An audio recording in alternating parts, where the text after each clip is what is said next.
cos theta equal to 1/2 হলে cot theta এর মান কোনটি? এখানে চারটি অপশন দেওয়া আছে, ক নাম্বারে 1/√3, খ নাম্বারে 1, গ নাম্বারে √3 আর গ নাম্বারে 2 দেওয়া আছে।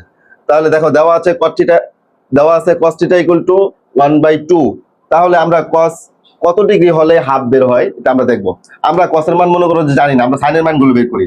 যদি আমরা sin এর মান sin থিটার মানগুলো বের করি, তাহলে sin 0 ডিগ্রি মান 0, 30 ডিগ্রি মান হাফ, 45 ডিগ্রির মান হচ্ছে 1/√2, 60 ডিগ্রি মান হচ্ছে √3/2 আর 90 ডিগ্রি মান হচ্ছে 1।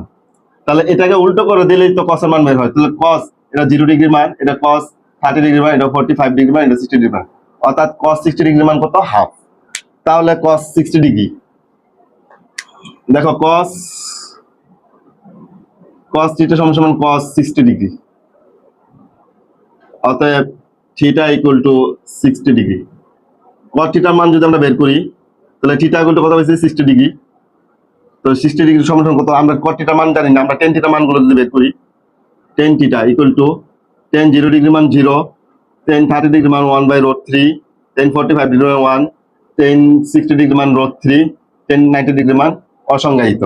তাহলে এদিক থেকে যদি আমরা গণনা করি তাহলে cot এর মানগুলো পাবো। তাহলে cot 0 ডিগ্রি মান অসংজ্ঞায়িত, cot 30 ডিগ্রি মান √3, cot 45 ডিগ্রি মান 1, cot 60 ডিগ্রি মান 1/√3। তাহলে cot 60 ডিগ্রি মান 1/√3।